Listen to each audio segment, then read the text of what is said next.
Hello friends, तो कैसे हैं आप लोग। मैं आपका स्वागत करता हूं अपनी एक और नई वीडियो में।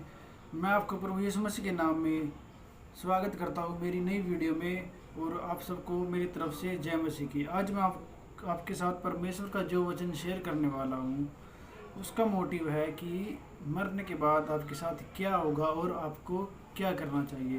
तो चलो दोस्तों, करते हैं वीडियो को स्टार्ट। तो दोस्तों, जैसे ही हम मरते हैं तो मरते नहीं, जैसे ही कहीं भी मरने की बात चलती है कि मरने के बाद क्या होगा या कोई मरने के बाद कहाँ जाएगा, तो दिमाग में दिल में सिर्फ दो जगह आती है। पहला स्वर्ग और दूसरा नरक। नरक या स्वर्ग, दोनों में से किसी एक ही जगह जाना है मरने के बाद। आप कहाँ जाओगे? क्या आप जानते हो कि आप कहाँ जाओगे? या आप जानते हो कि कौन कहाँ जाएगा? कोई नहीं जानता, केवल परमेश्वर जानता है। जिसका नाम जीवन की पुस्तक में है वो स्वर्ग में जाएगा, और जिसका नाम नहीं है वो नरक में जाएगा।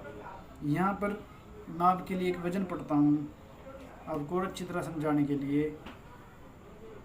ये है मरकुस 10वां अध्याय, उसका 17वां वचन। जब वह वहाँ से निकलकर मार्ग में जा रहा था तो एक मनुष्य उसके पास दौड़ता हुआ आया और उसके आगे घुटने टेक कर उससे पूछा, हे उत्तम गुरु, अनंत जीवन का अधिकारी होने के लिए मैं क्या करूं? यीशु ने उससे कहा, तू मुझे उत्तम क्यों कहता है? कोई उत्तम नहीं, केवल एक, अर्थात परमेश्वर। तू आज्ञाओं को तो जानता है, हत्या न करना, व्यभिचार न करना, चोरी न करना, झूठी गवाही न देना, छल न करना, अपने पिता और अपनी माता का आदर करना।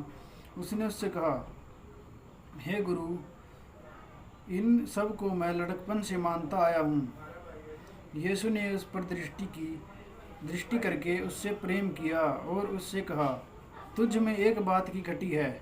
जो जो जो कुछ तेरा है उसे बेचकर कंगालों को दे, और तुझे स्वर्ग में धन मिलेगा। और आकर मेरे पीछे हो ले। इस बात से उसके चेहरे पर उदासी छा गई और वह शोक करता हुआ चला गया, क्योंकि वह बहुत धनी था। यहाँ पर एक व्यक्ति आता है यीशु के पास और यीशु से पूछता है कि अनंत जीवन पाने के लिए, स्वर्ग जाने के लिए मैं क्या करूँ? यीशु उसको बोलता है कि व्यवस्था पर चल। मतलब जो 10 आज्ञाएं मूसा को मिली थी जब वो मिस्र को छुड़ाकर कनान लेके जा रहा था, तब जो 10 आज्ञाएं दी थी उन 10 आज्ञाओं को मान, क्योंकि वो व्यवस्था है। तब वो 10 आज्ञाएं निर्गमन के 20वें अध्याय में आपको मिल जाएगी, आप पढ़ सकते हैं। वो आज्ञाएं मान। वो व्यक्ति यीशु को क्या कहता है कि ये सारी आज्ञाएं मैं लड़कपन से मानता आया हूँ। मतलब लड़कपन क्या चीज़ है? लड़कपन मतलब एक चीज़ के लिए लड़ना, कि आज्ञाओं के लिए तो मैं लड़ भी सकता हूँ। मतलब कि वो उसके प्रति बिल्कुल सीरियस है, एक आज्ञा भी उसने आज तक नहीं तोड़ी। इस तरह से वो उन आज्ञाओं को मानता आया है।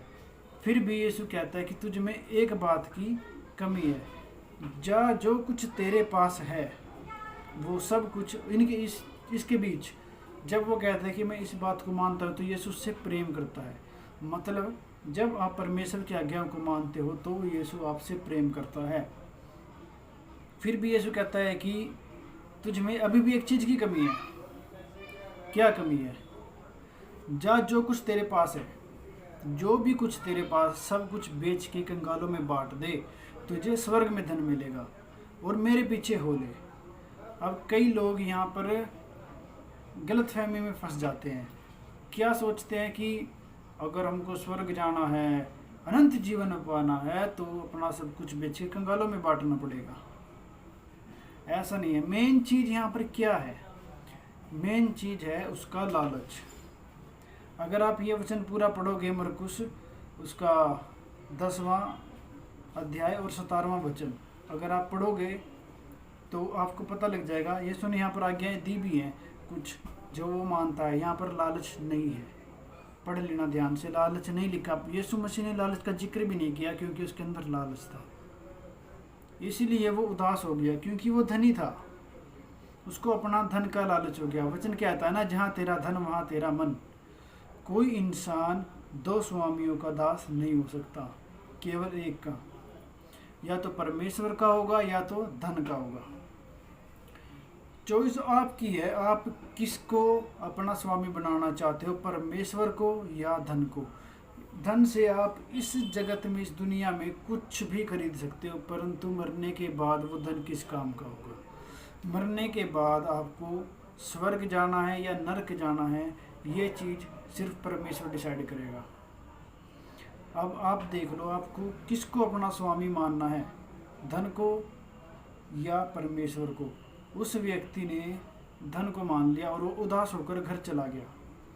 अब यहाँ पर भी कई लोग सोचते हैं कि हमको धन छोड़ना पड़ेगा या अपना घर बार बेच के गरीबों में बांटना पड़ेगा। ऐसा नहीं है। मेन चीज़ यहाँ पर क्या है? मेन चीज़ यहाँ पे लालच भी नहीं है, मेन चीज़ है यीशु के पीछे होना।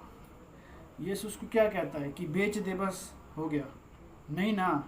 अगर सिर्फ बेचने तक, कंगालों में बांटने तक होता तो यीशु से सिर्फ ये इतना कहता ना कि जाके जो कुछ तेरे पास है सब कुछ बेच के कंगालों में बांट दे, हो गया।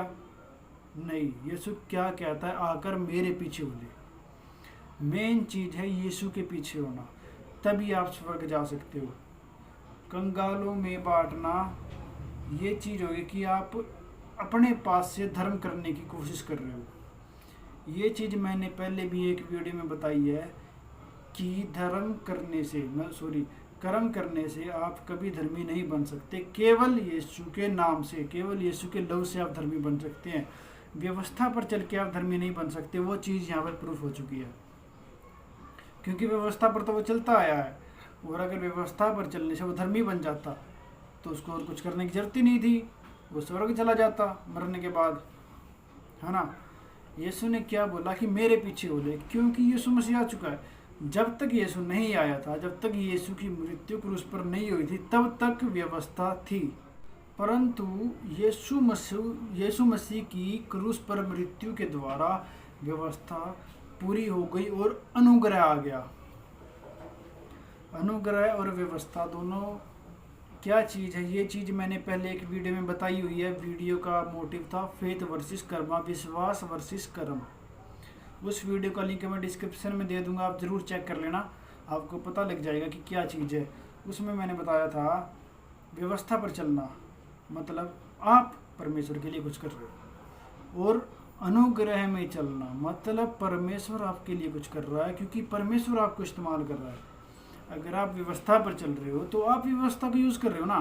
देखो सुनो, देखो जस्ट लाइक कि व्यवस्था एक कानून है, ठीक है, और कानून से कभी कोई स्वर्ग नहीं जा सकता। अगर कानून ना हो तो पाप ही नहीं होगा।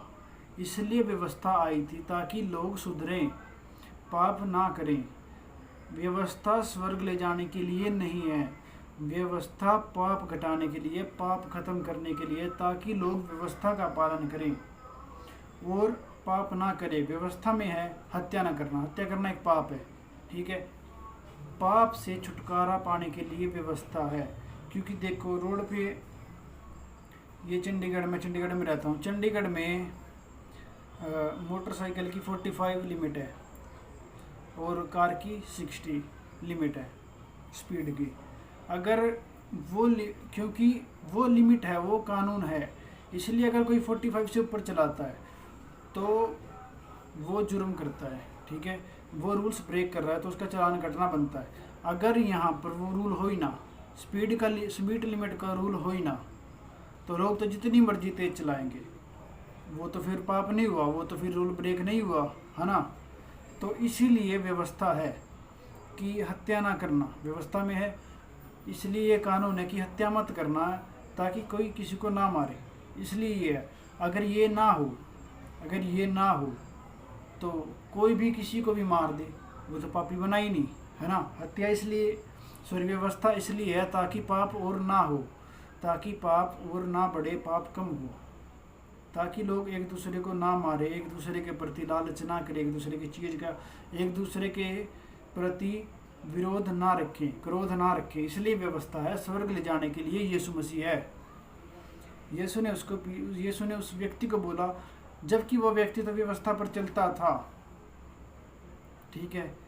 इसका मतलब उसने अभी तक पाप नहीं किया था, है ना, परंतु मनुष्य पैदा होने से पापी है, बचपन से ही पापी है, क्योंकि हमारी आदि माता हव्वा ने, हमारे आदि पिता आदम ने पाप किया और उनके पाप के द्वारा हम भी पापी है। और आजकल तो हम भी पाप कर ही रहे हैं सॉरी, किसी ना किसी तरह से हम भी पाप कर ही रहे हैं, है ना।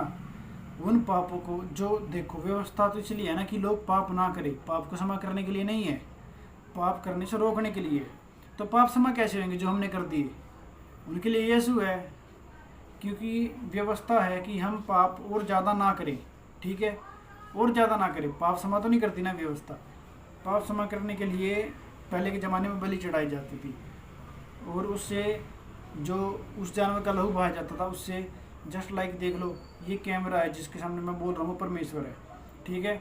मैंने लहू बना चढ़ाया तो लहू ऐसे दीवार बन गया, ऐसे दीवार बन जाता था कि मेरे पाप के और परमेश्वर के बीच में एक दीवार बन गया, परमेश्वर से पाप छिप गए। पर जब मैं दोबारा पाप करूँगा तो वो पाप जो छुपे थे और जो मैंने नए किए हैं वो भी सब सामने आ जाएंगे। यीशु मसीह की मृत्यु से क्या हुआ? यीशु के लहू से पाप छुपते नहीं हैं, परंतु क्षमा होते हैं, परंतु ख़त्म होते हैं। ये चीज़ है, व्यवस्था से सिर्फ पाप छुपते हैं, और सॉरी, व्यवस्था से तो छुपते भी नहीं है। व्यवस्था सिर्फ पापों को रोकने के लिए, क्षमा करने के लिए नहीं। पाप क्षमा सिर्फ यीशु के लहू से हो सकती है। इसलिए यीशु के नाम पर विश्वास करो, यीशु के पीछे चलो, यीशु की आज्ञाओं को मानो। यीशु की सिर्फ एक आज्ञा है, प्रेम करो, एक दूसरे से अपने समान प्रेम करो। अगर आप एक दूसरे से अपने समान प्रेम करोगे तो ना आपके मन में किसी चीज़ का लालच आएगा, ना आपके मन में उसके खिलाफ विरोध होगा, ना क्रोध आएगा, ना पाप होगा। क्या नहीं होगा? पाप नहीं होगा। और जो पहले पाप हैं या जो आप आगे करने वाले हो, अगर आप यीशु पे विश्वास करते हो तो वो सारे क्षमा हो चुके हैं। पाप क्षमा का सिर्फ एक रास्ता है, यीशु। यीशु ने कहा, मार्ग, सत्य और जीवन मैं ही हूँ, बिना मेरे द्वारा कोई पिता के पास नहीं जा सकता, और पिता स्वर्ग में है, और स्वर्ग जाना है तो यीशु के पीछे चलना पड़ेगा, यीशु के नाम पर विश्वास करना पड़ेगा, तभी आप स्वर्ग जा सकते हो, नहीं तो भूल जाओ। सीधी सी बात है, नहीं जा सकते हो। अगर यीशु के ऊपर नहीं विश्वास करते तो नहीं जा सकते। बड़े हैं आज के टाइम में, यीशु आपके लिए ये करने वाला है, वो करने वाला है, सच्चाई बताने वाले कम हैं। और जो सच्चाई बताता है उसको लोग दबाने की भी कोशिश करते हैं। स्तीफनुस, पढ़ना कभी स्तीफनुस के बारे में, उसका एक ही प्रचार था और उसने सच्चाई बताई और लोगों ने उस पर पथराव करके उसको मार दिया था। सिर्फ एक प्रचार किया था उसने, सिर्फ एक अपनी ज़िंदगी में, और उस एक ही प्रचार ने इतने लोगों को बदल दिया था। लोगों ने उसको पथराव करके मार दिया था। उसके प्रचार के बाद फिर पौलुस, है ना, जो पहले मसीही लोगों को मारा करता था, उनको पकड़ पकड़ के जेल में डाला करता था, वो उसके प्रचार के बाद, क्योंकि पौलुस भी उसकी हत्या में शामिल था, सहमत था उसकी हत्या से, लिखा है बाइबल में, पढ़ लेना, ठीक है। उसके बाद यीशु मसीह का दर्शन उसने पाया, वो अंधा हो गया था। फिर उसने, ये क्या नाम था उस व्यक्ति का, नाम नहीं याद है मेरे को, उसके पास जाके उसने प्रार्थना कराई, तब जाके वो देखने लगा। उस दिन से पौलुस बदल गया। उस दिन से वो परमेश्वर का, यीशु मसीह का वचन प्रचार करने लग गया। ऐसे व्यक्ति को जब ये वचन बदल सकता है, जो मसीही लोगों को घसीट घसीट के मारा करते थे, तो आपको क्यों नहीं बदल सकता? आप एक बार कोशिश तो करके देखो, मसीह पे विश्वास तो करके देखो। विश्वास करोगे तभी कुछ होएगा। वचन में एक जगह मत्ती में है, वो उसके चेले दुष्ट आत्मा नहीं निकलती उनसे। या आप वो उदाहरण ले लो, जब यीशु बोट में सो रहा होता है और आंधी तूफान आ जाता है, तो चेले यीशु को जगाते हैं, भी हम मरे जा रहे हो और आप सो रहे हो। तो यीशु उठकर आंधी तूफान को डांटता है और उनको कहता है, हे अल्प विश्वासियों, तुम्हारा विश्वास कहाँ है? क्योंकि अगर उनमें विश्वास होता तो उनको यीशु को जगाने की जरूरत नहीं पड़ती। वो यीशु के नाम से आंधी तूफान को डांट के खुद भी शांत कर सकते थे, पर उनका विश्वास नहीं था। यीशु कहता है कि अगर तुम्हारा विश्वास राई के दाने के समान हो और तुम पहाड़ से कह दो जाकर समुद्र में डूब जाओ, तो वो जा गिरेगा। परंतु इसका मतलब ये नहीं कि आप विश्वास करके सच में पहाड़ को बोल दो, नहीं। इसका मतलब ये है कि विश्वास करो तो तुम्हें अनंत जीवन जरूर मिलेगा। विश्वास करो यीशु के नाम पर। यूहन्ना 3:16 में साफ साफ लिखा है, क्योंकि परमेश्वर ने जगत से ऐसा प्रेम किया कि उसने अपना एकलौता पुत्र दे दिया, ताकि जो कोई उसके नाम पर विश्वास करे वह नष्ट ना हो परंतु अनंत जीवन पाए, परंतु स्वर्ग जाए। सिर्फ यीशु के नाम पर विश्वास करना है। यीशु के नाम पर विश्वास करो, आप स्वर्ग जरूर जाओगे। उम्मीद करता हूँ दोस्तों आपको आज का वचन समझ में जरूर आया होगा, और समझ ना आया हो तो कमेंट करके ज़रूर बताना। अब से मैं सोच रहा हूँ कि ऐसी वीडियोस ना बनाऊँ, मतलब कि ये नहीं कि परमेश्वर का वचन बनाना बंद कर दूँ, नहीं। ऐसी वीडियोस मतलब कि मैं सोच रहा हूँ कि अब से मत्ती से स्टार्ट करता हूँ, पहले अध्याय से, और डेली एक अध्याय पढ़ के उसमें से जितना भी जो कुछ समझ आएगा वो आपको बता दिया करूँगा ना। पूरा एक अध्याय पढ़ के उसकी वीडियो बनाया करूँगा अब से। यदि आपके दिमाग में भी कोई टॉपिक हो तो ज़रूर बता देना, तो मैं आपका टॉपिक क्लियर करके फिर वो चीज़ स्टार्ट करूँगा। तो कमेंट करके ज़रूर बताना अगर आपको इस वीडियो से कुछ ना समझ आया हो, और या आपके दिमाग में कुछ और भी डाउट हो मसीह को लेकर, केवल मसीह को लेकर, और किसी चीज़ के बारे में नहीं। वीडियो को लाइक ज़रूर कर देना और चैनल को सब्सक्राइब कर लेना मेरी अगली वीडियो सबसे पहले देखने के लिए। तो ठीक है दोस्तों, मिलते हैं अगली वीडियो में।